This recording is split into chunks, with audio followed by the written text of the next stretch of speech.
Allons parcourir le monde, tous les cœurs devront nous gagner. Nous irons sans flèche au front de notre allié et la parole vraie. Assalamu alaikum wa rahmatullahi wa barakatuhu et bienvenue à Parlons-en. Parlons-en est une série d'émissions qui vous est apportée par MTA International Canada. Notre émission a pour but d'ouvrir un dialogue sur différents aspects de la vie moderne en lien avec les enseignements de l'islam, et tout ceci présenté du point de vue des femmes musulmanes Ahmadis. Dans l'épisode d'aujourd'hui, nous analyserons notre sujet de discussion en obtenant le point de vue de certaines de nos invités, et ensemble, nous vous présenterons les enseignements islamiques par rapport à l'exercice physique. N'oubliez pas que vous aussi, vous pouvez entrer en contact avec nous avec vos commentaires et questions sur nos réseaux sociaux en utilisant les coordonnées qui apparaissent à l'écran. Alors, permettez-moi de vous présenter nos invités d'aujourd'hui. J'ai à ma droite Humda Tahir Sahiba et Salmana Rajput Sahiba. Assalamu alaikum. Donc, bienvenue à notre émission. Tout le monde sait que faire de l'exercice régulièrement est bon pour la santé. Les recherches indiquent que même un exercice modéré peut faire la différence. Il s'agit en fait de l'un des moyens les plus efficaces d'améliorer non seulement sa forme physique, mais il protège également contre plusieurs maladies et cancers. Il améliore le sommeil et aide également à maintenir une bonne santé mentale. Mais qu'en est-il de l'âme? Est-ce qu'une bonne santé physique a un quelconque effet sur la spiritualité d'une personne? Quels sont les enseignements de l'islam par rapport à une chose aussi mondaine que le corps humain? Les informations que nous vous apportons aujourd'hui sont basées sur le livre Varzish Kezine, ou Étapes de l'exercice, écrit par Hazrat Mirza Tahir Ahmad Rahmullah, le 4e calife de la Jamaat musulmane Ahmadiyya, qui était un fervent adepte de sport lui-même. Malheureusement, le livre n'a pas été traduit en français, d'où l'importance de vous faire part des enseignements et des informations importantes qui y figurent à travers notre émission aujourd'hui. Les indications qui y figurent sont aussi pertinentes aujourd'hui qu'elles n'étaient pas seulement 40, mais plus de 1400 ans de cela. Les instructions qui y sont contenues sont basées sur l'exemple de notre cher prophète Mohammed sallallahu alayhi wa sallam et présentent un résumé des enseignements de l'islam sur la santé physique. Une des grandes beautés de notre religion et qui sert également de preuve de sa véracité est le fait qu'il n'y a pas de factissement ou de formalité dans les enseignements de l'islam. Le saint prophète Mohammed sallallahu alayhi wa sallam a transmis exactement ce qui lui a été révélé par Allah le Tout-Puissant. Il n'a rien fait de son propre chef. Un des commandements qu'il nous a donnés est pour notre santé physique. Il a dit, pour le progrès spirituel de l'âme, il est important de veiller à la santé physique. Nous parlerons donc aujourd'hui de différents aspects de la santé physique, à commencer par la propreté. Alors, ma première question est pour vous, Salmana Sahiba. Quelle est l'importance de la propreté dans l'islam? Merci, Asfa. C'est une très, très bonne question parce que je pense que c'est très important de mentionner le fait que dans la religion de l'islam, il y a beaucoup, beaucoup d'emphase qui a été mise sur la propreté physique et la propreté de l'environnement. En fait, le saint prophète Mohammed sallallahu alayhi wa sallam a dit que la propreté est la moitié de la foi. Oui. Et puisque pour nous, le saint prophète Mohammed sallallahu alayhi wa sallam était la personnification des enseignements de l'islam, nous, on étudie sa vie pour nous guider à propos des enseignements de l'islam et comment les pratiquer. Et on voit qu'il prenait soin de sa propreté corporelle à tous les jours. En fait, il était le plus propre de parmi tous ses compagnons et tous les gens de son temps. Oui. De plus, il s'assurait que l'environnement autour de lui était propre aussi. Par exemple, le saint prophète Mohammed sallallahu alayhi wa sallam s'assurait que les tiges et les autres obstacles qui se trouvaient sur la route étaient enlevés. Oui. Et aucune autre religion, à part l'islam, énumère les étapes à suivre afin de maintenir la propreté de l'environnement, autant que la propreté personnelle. Absolument. Et lui, le saint prophète, Mohammed sallallahu alayhi wa sallam, quand il prenait soin de sa propre propreté ou sa personne, c'était de la tête aux pieds. Il est reporté avoir dit une fois que prendre son bain les vendredis, c'est obligatoire pour tous les musulmans. Oui. Ça ne veut pas dire qu'il faut seulement prendre les bains les vendredis, mais c'est d'où l'importance de se tenir propre. Surtout du fait que c'est notre journée spirituelle. Exactement, exactement. Oui. Et il a mis aussi beaucoup d'emphase sur l'hygiène dentaire. Oui. Nous le voyons très bien à travers plusieurs hadiths, mais je vais vous énumérer 3 ici. Hazrat Abu Huraira raconte que le saint prophète Mohammed sallallahu alayhi wa sallam a dit « Si je n'avais pas pensé aux difficultés que pourraient subir mes disciples, je leur aurais ordonné de dire leur prière de Isha plus tard dans la nuit, mais en même temps, je leur aurais commandé de se brosser les dents avant chaque prière. » Oui. Dans une autre hadith, Hazrat Aïcha, une de ses épouses, a dit que le saint prophète Mohammed sallallahu alayhi wa sallam a dit « Le brossage nettoie les dents et le brossage des dents est agréable à Allah. » Oui. Encore là, d'où l'importance de se brosser les Absolument. dents. Dans une autre hadith qui a été reportée par Hazrat Abu Umama, le saint prophète sallallahu alayhi wa sallam a dit « Chaque fois que Hazrat Jibril, donc l'archange Gabriel, venait à moi, il me commandait toujours de me brosser les dents. Absolument. Cependant, moi, j'étais inquiète d'endommager mes gencives de devant. » Absolument. Et c'est intéressant de noter qu'à travers ces 3 hadiths, il y a plusieurs points qui ont un bénéfice particulier pour nous. Alors, premièrement, le fait que se brosser les dents, ça attire le plaisir d'Allah. Ensuite, on voit que à travers le brossage des dents, cela nous apporte une bonne santé physique. Et dès le temps du saint prophète Mohammed sallallahu alayhi wa sallam, les enseignements étaient là. Même si la recherche n'avait pas été faite à ce moment-là, mais les enseignements étaient là. Et puis également le fait que, vous savez, la dernière hadith dont vous avez mentionné, là où il prend conscience du fait que s'il donnait l'importance aux gens de prier, en fait, il avait à cœur la bonté des gens. Il ne voulait pas donner un commandement qui serait difficile pour eux. Donc, c'est là qu'on voit que les enseignements de l'islam sont très équilibrés. Il y a beaucoup de sagesse derrière ces enseignements. Exactement, tout à fait, Asfa. En fait, Allah, le très sage, lui a donné tous les enseignements équilibrés pour la société, pour les gens.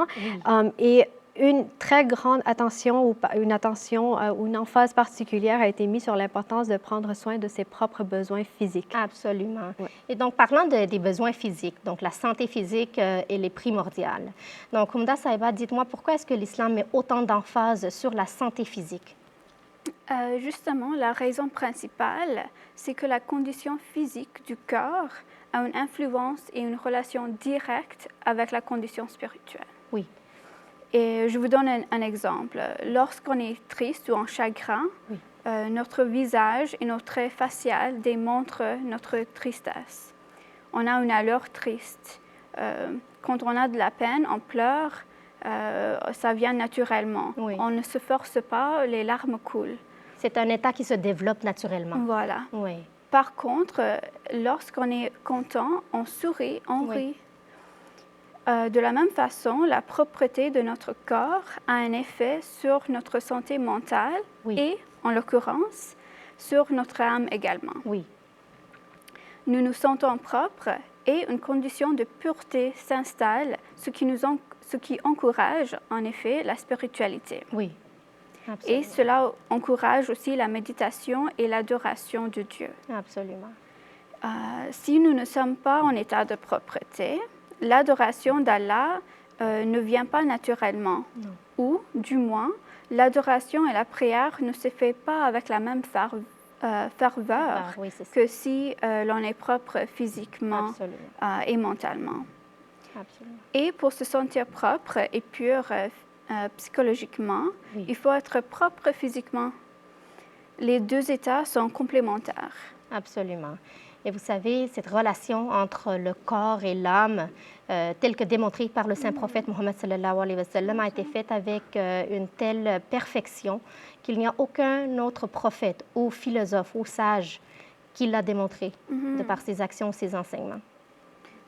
Et justement, puisque les enseignements de l'islam tournent autour de la reconnaissance et l'adoration de Dieu, il est très important de comprendre que ces enseignements sont complets.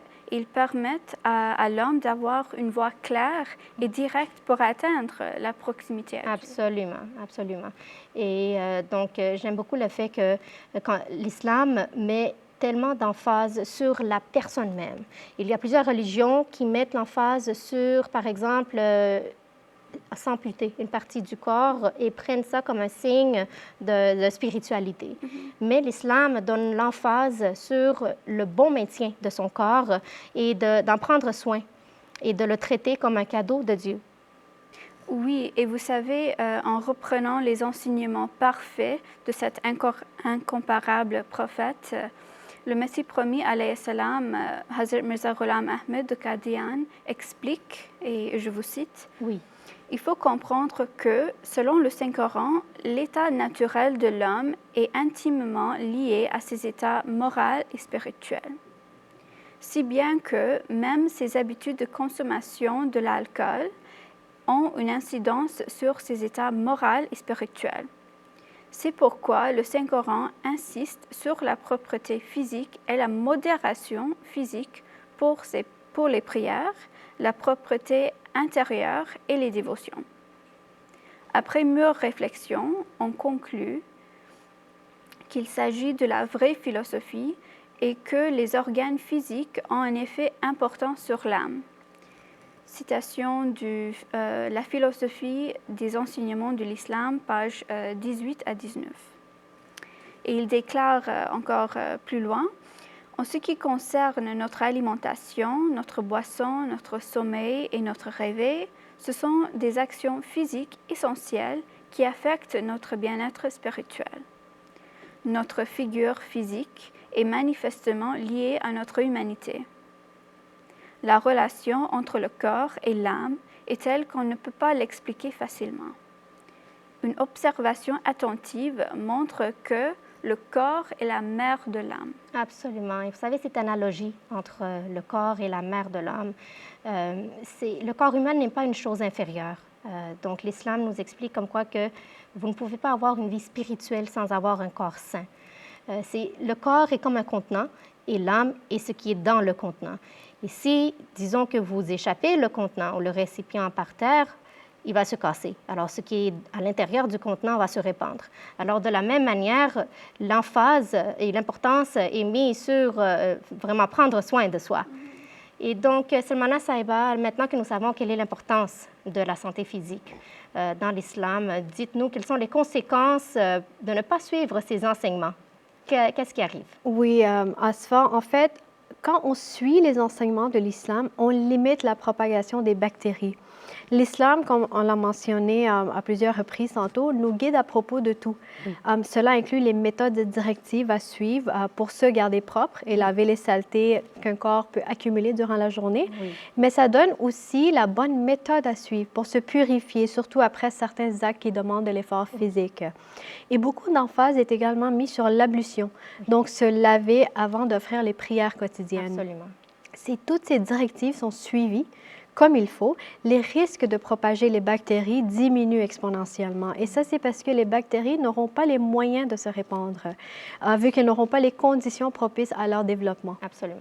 Exactement. Et au contraire, si on ne suit pas toutes les directives islamiques sur la propreté, surtout, on donne des issues ou des voies aux bactéries et à d'autres germes de se multiplier et de voyager un peu partout. Absolument. Si nos corps en nous ne sont pas gardés propres en tout temps, on devient des genres de maisons pour ces germes. Absolument. On leur donne le pouvoir de se nourrir sur nous et par la suite de se disperser un peu partout. Absolument. Et vous savez, le 4e calife l'a très bien expliqué dans son livre dont nous parlons aujourd'hui. Il explique en détail qu'est-ce qu'une bactérie, comment elle se développe et comment elle se propage et quel effet elle a sur l'humain, quelle maladie elle peut engendrer. Donc, un autre aspect qui est en lien direct avec les bactéries et qui a été détaillé est la propreté de l'environnement. Vous en avez parlé un peu. Oui, Asfa. En général, un environnement qui est contrôlé ou propre a un certain standard. Oui. Et ça réussit puisque dans un certain environnement propre, c'est peu probable qu'on puisse attraper des maladies. Oui. Parce qu'on sait que les endroits sales sont là où les maladies prennent racine. Absolument. Donc, il suffit de garder tous les endroits propres pour éviter ces maladies-là. Absolument. Parce que non seulement ça, les enseignements du Saint-Prophète, sallallahu alayhi wa sallam, vont un peu plus que ça. Il nous enseigne, par exemple, de couvrir la nourriture pour la protéger des mouches ou des autres insectes, surtout des insectes qui portent des bactéries. Donc, quand on couvre la nourriture, ça évite les bactéries. Le saint prophète, Mohammed sallallahu alayhi wa sallam, nous a aussi enseigné de ne pas respirer dans un verre d'eau, mais plutôt que de prendre des respirations entre chaque gorgée quand on boit. Et surtout, pendant qu'on respire, qu'on devrait éloigner le verre de la bouche. Oui, absolument. Et un autre enseignement qui me vient en tête, ça concerne cette manie que certaines personnes ont de cracher. Alors, ces personnes sont dans un lieu public et tout bonnement, ils vont cracher, ils ne vont pas penser à l'impact que cela a. Et ces enseignements par rapport à cette mauvaise manie nous ont été détaillés par le saint prophète Mohammed sallallahu alayhi wa sallam parce qu'il savait l'effet dévastateur que cela pourrait avoir par rapport aux insectes que vous avez mentionnés ou les mouches qui viennent et répandent les maladies de cette façon-là. Alors, avant que nous continuions, je voudrais rappeler à nos téléspectateurs qu'ils peuvent nous contacter et nous envoyer leurs commentaires et questions sur nos réseaux sociaux dont les coordonnées apparaissent à l'écran. Alors, pour continuer sur ce sujet, maintenant, tournons-nous sur l'aspect de la santé physique qui concerne la diète. Alors, ce que nous mangeons, quelle est l'approche de l'islam par rapport à cela? Je suis très contente que vous me posiez cette question. L'islam est une religion complète et très structurée et qui fait du sens. D'une part, elle a énuméré les étapes à suivre pour maintenir la propreté physique, comme Salmana a mentionné. Et de l'autre part, elle a donné des directives très claires par rapport à quoi manger, quoi ne pas manger, la façon de consommer la nourriture et les breuvages, et aussi la quantité à consommer. Donc, cette religion nous donne l'ABC de tout notre système digestif. Absolument. En gros, l'enseignement est de manger ce qui est halal, donc légitime, et ce qui est pur et propre, et aussi de garder la modération. Absolument. Donc, de ne pas manger la viande du porc, de ne pas consommer des boissons alcoolisées, mais aussi de ne pas manger tout type de nourriture ou boisson qui est néfaste pour notre santé. Absolument.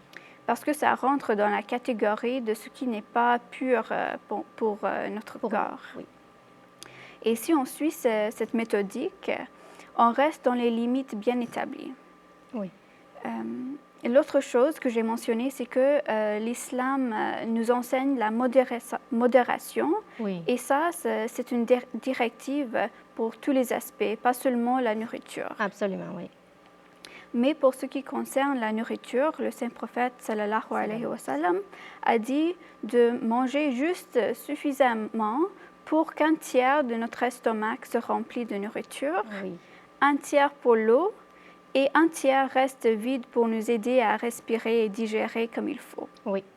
Alors, si on y pense vraiment en suivant ces enseignements à la lettre, on fait une pierre deux coups pour ceux qui veulent perdre du poids et veulent maintenir un poids santé. Un poids santé, absolument. Et vous savez, le Messie premier, il a dit « Notre expérience montre que divers régimes affectent définitivement les facultés de l'esprit et de l'âme. » Et donc, l'islam ne présente pas une philosophie fictive pouvant considérer les facultés physiques et spirituelles comme étant distinctes. Cette religion, donc, nous présente comment se réformer, non seulement dans notre corps, mais dans notre âme également, et l'un affecte l'autre.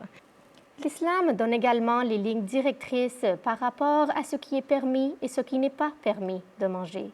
Il interdit aux musulmans de manger la chair de tout animal pouvant nuire au bien-être physique ou spirituel et autorise toute autre viande d'animaux qui n'est pas nocive pour la santé, mais à condition qu'elle soit abattue conformément aux principes de santé et d'hygiène. Une condition obligatoire est qu'avant d'abattre l'animal, le nom d'Allah soit prononcé. Cette action rappelle à l'homme que toutes les précautions de santé et de sécurité ne valent rien à moins d'être assisté et protégé par Allah. Lorsque la nourriture parvient à la consommation humaine, il existe d'innombrables points de danger et notre pouvoir de résistance est si limité que toutes nos précautions sont vaines sans la grâce et la miséricorde d'Allah. C'est la raison pour laquelle il nous est commandé de réciter le nom d'Allah non seulement avant d'abattre l'animal, mais aussi avant de manger et de consommer les produits alimentaires. Parlons maintenant d'un autre aspect aussi important qu'un régime alimentaire sain, il s'agit de l'exercice physique. Alors laissez-moi vous demander, Selmana, quelle est l'importance d'avoir cette habitude dans sa vie? Oui, d'accord. À ça, premièrement, il faut mentionner que l'islam, en tant que religion, nous encourage ou encourage tout le monde afin de faire ses propres travaux. Oui. Donc, de bouger physiquement et de compléter nos propres corvées nous-mêmes. Oui. Une autre chose est que Dieu nous a donné un corps et des facultés fonctionnelles. Il nous a aussi donné un but dans la vie. Oui. Et pour remplir ce but, il nous faut utiliser toutes nos compétences et nos facultés de la bonne façon. Et pour ce faire, il faut que l'on garde notre corps et donc nos facultés bien huilées, bien actifs. Absolument. On sait que si on ne bouge pas, qu'on n'utilise pas un certain muscle, on risque l'atrophie musculaire. Oui. Donc, on risque qu'un muscle s'affaiblit et devient presque inutile. Absolument, oui. Et du point de vue spirituel, c'est très important de garder tous nos muscles bien fonctionnels pour pouvoir l'utiliser ou les utiliser à leur plein potentiel. Oui. Alors, si on a besoin, par exemple, de tout notre être ou tout notre corps pour offrir nos prières quotidiennes, 5 fois par jour, il faut que nous gardions tout notre corps bien actif. Absolument. Et vous savez, Allah Ta'ala, il nous a donné une quantité mesurée de puissance au-delà de laquelle la nature ne nous permet pas d'aller. Alors, chaque être humain ne peut atteindre un certain niveau de force qu'en fonction de sa structure, de sa génétique, de comment il a été fait par Allah Ta'ala. Et donc, l'exercice nous permet non seulement d'atteindre notre plein potentiel, mais de vivre pleinement et de profiter de la vie que Allah Ta'ala nous a donnée. Alors, vous serez surpris d'apprendre que si vous laissez votre force naturelle dépérir en ne faisant aucun exercice, vous ne pourrez pas utiliser même 20% de votre force potentielle. Les exercices physiques éveillent vos capacités et vous permettent d'atteindre le niveau ultime de force qu'Allah a signifié et planifié pour vous. Dans le livre que nous vous présentons aujourd'hui, Khalifa Rabi Rahmullah présente des séries d'exercices basés sur ce qui est utilisé par l'aviation royale canadienne pour entraîner leur personnel. Ces exercices ont été adoptés pour le bénéfice des gens de tout âge. Nous avons préparé une démonstration des exercices de la leçon 1 du livre. Regardons. Exercice 1. Tenez-vous droite avec les pieds écartés et les mains pointant vers le haut. Penchez-vous vers le sol et touchez le sol avec vos mains tout en gardant vos jambes tendues. Redressez-vous à la position initiale sans plier les genoux. Penchez-vous le plus possible vers l'arrière à la taille. Revenez à la position initiale.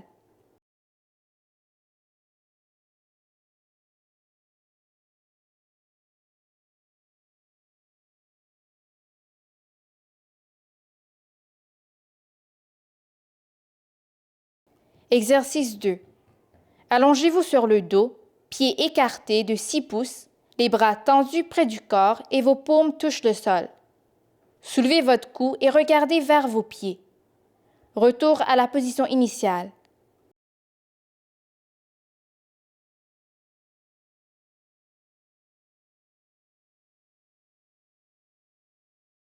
Exercice 3.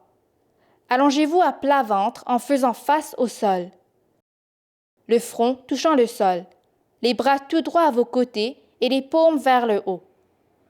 Soulevez la tête et soulevez simultanément une jambe. La jambe doit être restée complètement droite à partir des hanches jusqu'à vos pieds sans aucun pli au genou. Revenez à la position initiale. Relevez la tête, mais cette fois, alternez la jambe.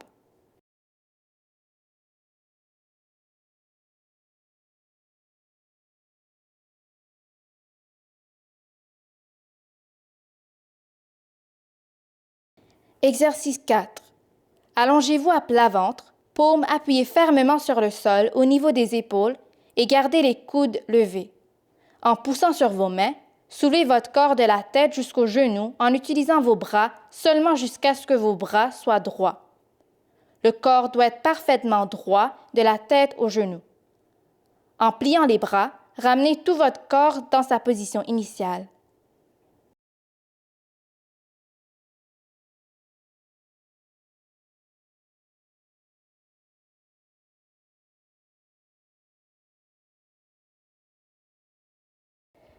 Exercice 5. Course simulée. Simulez les mouvements de la course au même endroit. Les pieds doivent se soulever à environ 2 à 3 pouces du sol.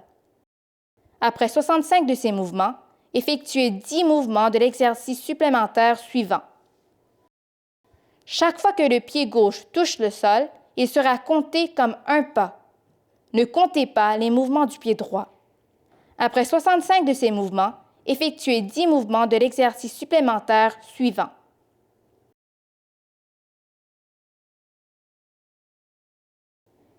Exercice supplémentaire. Levez le pied gauche vers l'avant. Déplacez la jambe droite vers l'arrière et tenez-vous debout de sorte que le bras droit avance avec la jambe gauche et que le bras gauche avance avec la jambe droite. Il ne devrait pas y avoir aucune courbure dans les coudes. En sautant rapidement, inversez la position et continuez à invertir la position par des mouvements synchronisés des bras et des jambes. Effectuez 10 mouvements de ce type pour chaque exercice de course simulé de 65 mouvements. Alors voilà un petit exemple de ce qui vous est présenté dans le livre Steps to Exercise ou les étapes de l'exercice. Ces exercices physiques vous gardent intelligent, actif et alerte toute la journée et vous sentirez le gain d'endurance nécessaire pour travailler plus fort sans pour autant vous sentir fatigué. Alors ma prochaine question est pour vous, Hamda Saïba. Dites-nous comment la communauté musulmane Ahmadiyya applique-t-elle ces enseignements dans la vie de tous les jours ou quelle est la plateforme qu'elle présente à ses membres?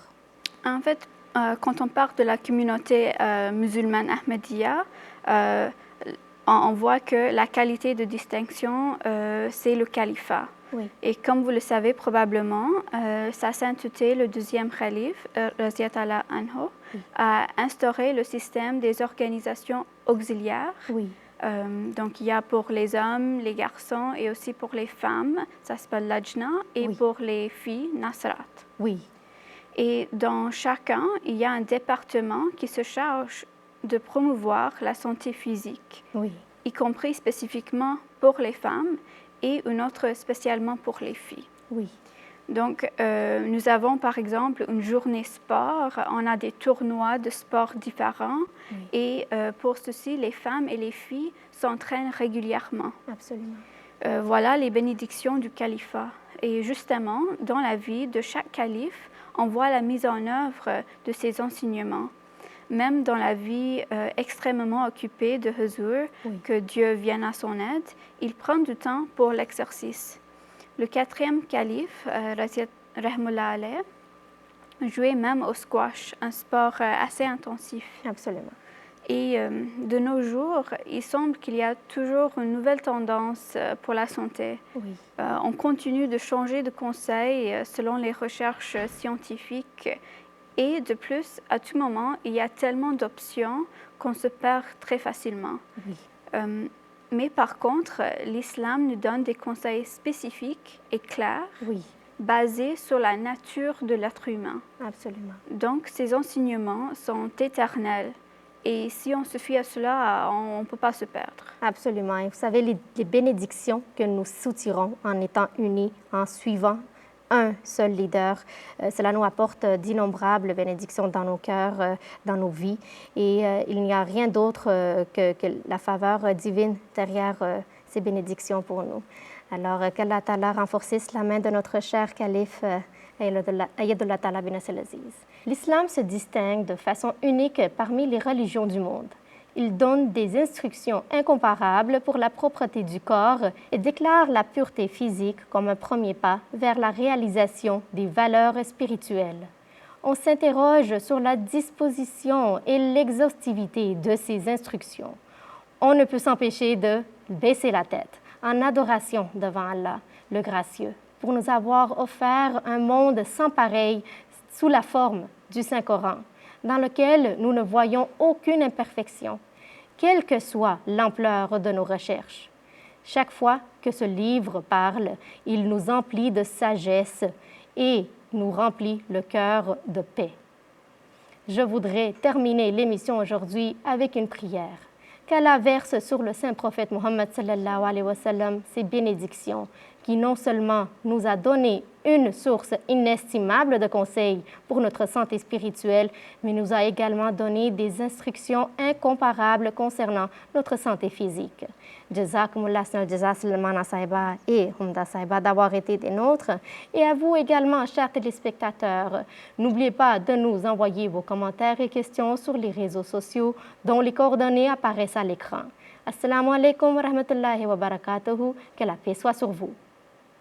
Allons parcourir le monde, tous les cœurs devront nous gagner, tous les cœurs devront nous gagner. Nous irons sans flèche au front de notre allié est la parole vraie, notre allié est la parole vraie.